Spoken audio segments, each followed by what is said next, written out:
لوگ نماز اس لیے شروع کرتے ہیں، کہتے ہیں میں 5 نمازیں بھی پڑھتا ہوں، میں صدقات بھی کرتا ہوں، کام میرا پھر نہیں چلتا۔ تو میں کہتا ہوں تمہیں پتہ ہی نہیں، نمازی کے لیے تو آزمائش ہے، جتنا جتنا ایمان کامل اتنی اتنی آزمائش بھی زیادہ۔ اور یہ میں اپنے پاس سے نہیں کہہ رہا، حضرت ابو سعید خدری رضی اللہ تعالیٰ عنہ فرماتے ہیں میں نبی پاک علیہ الصلوۃ والسلام کی خدمت میں حاضر ہوا اور حضور کے دست مبارک کو چومنے کے لیے میں نے اپنے ہاتھ جب آگے کیے تو تپش تھی، تیز بخار تھا نبی پاک کو۔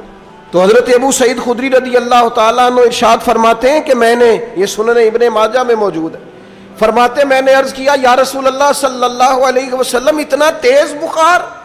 حضور فرمانے لگے ہم پر جو آزمائشیں آتی ہیں نا انبیاء پر، وہ عام لوگوں سے دگنا آتی ہیں۔ یہ تو لاڈلے ہیں، یہ تو محبوب ہیں اللہ کے۔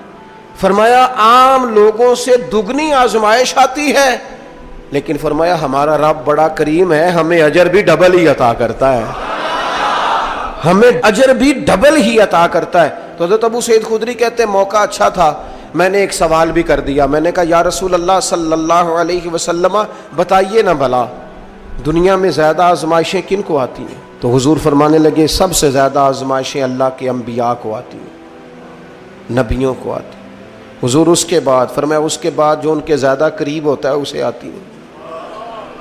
لوگ کیا سمجھیں گے امام حسن کی آزمائش کو؟ لوگ کیسے سمجھیں گے سیدنا امام حسین کی آزمائش کو؟ فرمایا جو ان کے زیادہ قریب ہوتا ہے اسے زیادہ آزمائش آتی ہے۔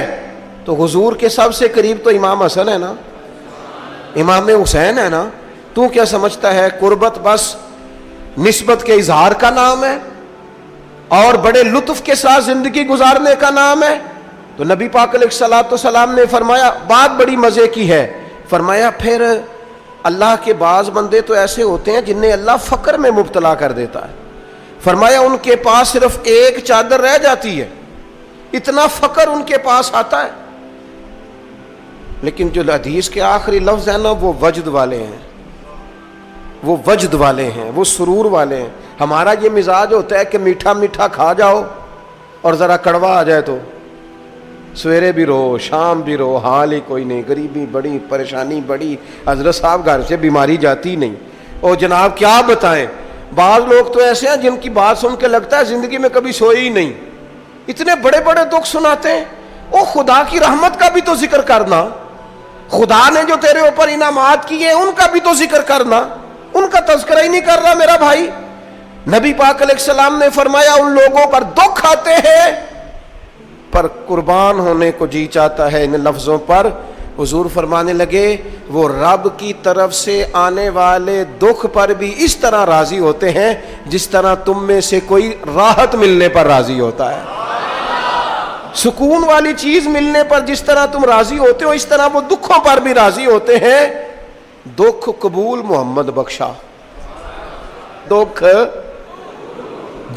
قبول محمد بخشا، پر ایک شرط لگائی چھوٹی سی میاں صاحب نے، انہوں نے کہا 100 دفعہ قبول ہے، دکھ 100 دفعہ قبول، دکھ قبول محمد بخشا پر راضی رہن پیارے۔ یہ شرط یہ ہے کہ تو راضی رہ، تو راضی رہ، دکھ قبول محمد بخشا، راضی رہن پیارے۔ اور حضرت سلطان صاحب کہنے لگے ایسا کیتی ہے جان حوالے رب دے، ایسا عشق کمایا ہے اسی مرن تو پہلو ہی مر گیا، باہو تا مطلب نو پایا ہے۔